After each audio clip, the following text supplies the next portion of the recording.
They called you heartless. No, you just found peace in silence. You're not cold, you're in control. You're not numb, you've simply learned the power of the pause. Caring is a beautiful thing, until it becomes your downfall. You start with the purest intentions. You show up, you give, you listen, and you love with your whole heart. You keep showing up even when they don't. You stay loyal even when they disappear. You believe in them even when they give you every reason not to. And little by little, you begin to lose pieces of yourself in the name of being good, in the name of love, or simply because you don't know how to walk away. But caring too much, when it's not mutual, when it's not respected, doesn't make you stronger. It silently breaks you.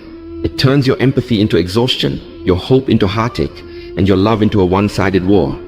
You start feeling like you're too much and never enough at the same time. You pour all your energy into them, hoping they'll notice, hoping they'll appreciate it, hoping they'll finally give back what you've been giving all along. But all they return is silence, excuses, half-truths, and an endless waiting game that slowly eats away at your spirit. You start overthinking everything, wondering if you said something wrong, if you cared too deeply, if you expected too much. But deep down, you know the truth. You were just giving to someone who was never ready to receive.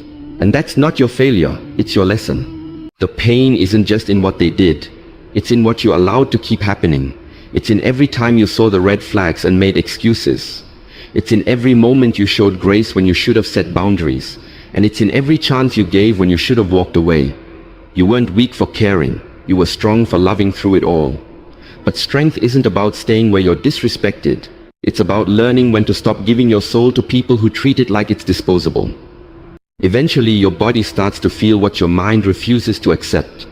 You feel drained, tired for no reason, emotionally heavy, like you're carrying someone else's weight on your shoulders. That's what happens when you care too much without care in return. It creates an emotional imbalance that robs you of joy, clarity, and peace. You lose focus, you stop dreaming, and you begin to feel numb. And the saddest part is, they might never notice what they took from you, because they were never paying attention in the first place. But here's the shift. When you recognize this cycle, you can break it. You can stop chasing people who don't care if you're hurting. You can stop explaining your worth to those committed to misunderstanding you. And most importantly, you can start pouring that same care into yourself. Because the truth is, the right people won't drain you. They'll match your energy, respect your efforts, and protect your peace. But you won't meet them until you stop bleeding for those who never bothered to clean their hands. Emotional mastery is one of the most misunderstood strengths.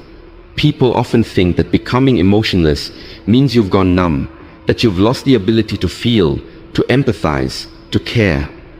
But that couldn't be further from the truth. True emotional mastery isn't about becoming cold or detached. It's about becoming unshakable. It means you still feel deeply, you still care, you still hurt, but you no longer allow those emotions to control your actions or define your responses. You've trained yourself not to react impulsively. You've taught your heart to observe before it speaks. You've learned how to sit in the fire without flinching, to hold the storm within you without letting it spill into your world. It's easy to be triggered, to snap, to lash out, to break down every time someone disrespects you or life throws something unfair in your face. That takes no strength. Anyone can react when they're angry or hurt. But to remain calm in chaos, to remain silent when your ego is begging to speak, that's power, that's control, that's emotional discipline, the kind that turns ordinary people into leaders, warriors, and legends. It doesn't mean you don't feel the sting of betrayal, the heat of anger, or the ache of disappointment. It simply means those emotions no longer run your life. There's a difference between suppression and self-control. Suppression is pretending you're fine when you're not. It's bottling things up until you explode. But self-control, it's awareness. It's knowing exactly what you feel, but choosing not to let that feeling become your identity or your weapon. It's understanding the consequences of emotional impulsivity and valuing your peace enough to protect it at all costs. Emotional mastery allows you to respond with clarity instead of chaos. It gives you the ability to make decisions rooted in wisdom, not temporary feelings. It helps you walk away from what doesn't serve you, not out of bitterness, but from a place of inner balance. People may call you cold when you no longer react the way you used to. They'll think you don't care simply because you stopped entertaining their drama. But they don't understand. It's not that you stopped feeling, it's that you started healing. You realize that every time you react to negativity, you feed it. Every time you argue with someone committed to misunderstanding you, you lose energy. Every time you let someone push your buttons, you hand them your power. And that's no longer acceptable. You don't rise by fighting every battle. You rise by mastering your emotions so deeply that nothing outside of you can control what's inside of you. That's the level where peace lives. That's where clarity grows. That's where real power begins, not in being untouched by pain, but in being unmoved by chaos. You're still human, but now you lead your emotions instead of letting them lead you. And that quiet control, that calm in the middle of the storm, that's not weakness. That's strength at its highest form. When you choose silence in a moment of conflict, you're not letting the other person win. You're not backing down. You're simply choosing to not lower yourself to their level. You're choosing to protect your peace instead of proving your point. And that takes far more power than throwing words around like weapons. Because once words are out, they can't be taken back. Silence, on the other hand, gives you time. Time to reflect. Time to respond, not just react. It gives you space to process your emotions and to recognize whether something truly deserves your energy or not. Discipline is built in those small pauses, the breath you take before speaking, the moment you step back instead of stepping in. That quiet space holds the potential to change everything. Most people react immediately because they feel threatened or offended. Their pride takes over, and their need to be right drowns out their ability to be wise. But silence shifts the dynamic. It keeps you in control. You're no longer a puppet to your emotions or to someone else's actions. You become the observer, the strategist, the one who understands that not everything deserves a response, and not every moment is worth your voice. Some of the strongest people say the least, not because they're timid, but because they've outgrown the need to explain themselves. They know their value. They understand that silence is often louder than words. It speaks of self-trust. It signals that you're not easily rattled. And most importantly, it shows that you've mastered the art of restraint in a world that thrives on reaction. Silence makes people uncomfortable because it forces them to sit with their own noise. But for those who understand its value, silence is a sanctuary. It's where you find your strength, gather your thoughts, and rise with intention instead of impulse. When you learn to pause, you learn to protect your energy. You become someone who doesn't just respond to life, but commands it. That's not weakness. That's emotional intelligence. That's maturity. That's power.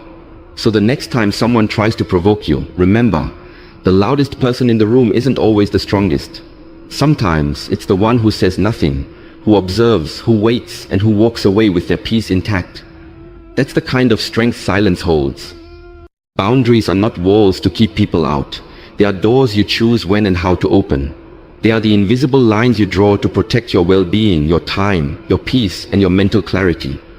Setting boundaries is not selfish. It's one of the highest acts of self-respect.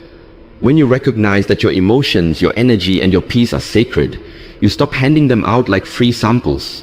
You understand that not everyone deserves immediate or unrestricted access to your inner world. You start choosing who gets to come close, who gets to stay, and who needs to be kept at a distance. That's not cold, it's healthy, it's necessary. Too many people feel guilty for saying no.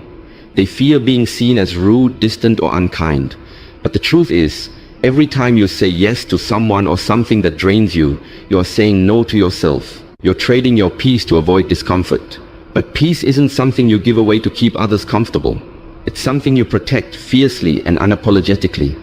Boundaries are how you teach others how to treat you. If you constantly make yourself available, people will come to expect that.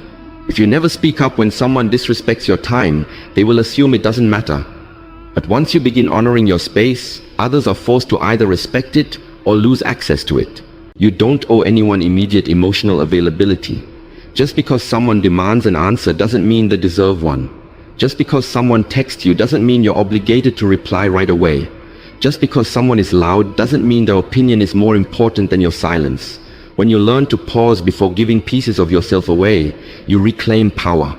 You stop being reactive and start being intentional. You begin living in alignment with your values rather than other people's expectations. It's not about cutting people off out of bitterness. It's about choosing yourself with clarity. It's about recognizing when a connection has become one-sided, toxic, or draining, and having the courage to address it or walk away. Boundaries are the filters that keep your energy clean. They separate what builds you from what breaks you. They don't need to be explained to everyone. You don't have to justify your peace. If someone truly values you, they'll understand when you say, "I need space," or "This doesn't work for me." And if they don't respect that, they were never for you in the first place. Your peace is not a group project. It's your personal responsibility. And protecting it is not a crime, it's wisdom. You are not obligated to be available 24/7. You are not here to be everything for everyone. You're here to be whole, balanced, and in tune with your own soul. That starts with boundaries. Because when you honor yourself, you teach the world how to honor you too. And that is the ultimate act of self-respect. Feeling deeply is not a weakness, it's a gift. It means your soul is awake, your heart is alive, and your spirit is in tune with the world around you. But depth of feeling without direction can lead to chaos. That's where wisdom comes in. Emotional intelligence is not about shutting off your emotions or pretending not to care. It's about allowing yourself to feel fully while choosing to respond with clarity rather than impulse. It's about understanding that every emotion is valid, but not every reaction is necessary. There is a common misconception that strong people don't feel, that strength means being detached, cold, or numb. But true strength lies in the balance. The ability to feel anger without letting it make you cruel, to feel sadness without letting it drown your joy, to feel disappointment without letting it shape your identity. Emotional intelligence is learning to pause and examine your emotions, not to bury them. It's the discipline to ask yourself, "Why do I feel this way?" before asking, "What should I do next?" Reacting out of emotion may give momentary relief, but often leads to long-term regret. Wise movement begins with stillness. It begins with a breath between the trigger and your choice. That space, however small, is where your power lives. That's where you decide if this situation deserves your energy, your attention, or your silence.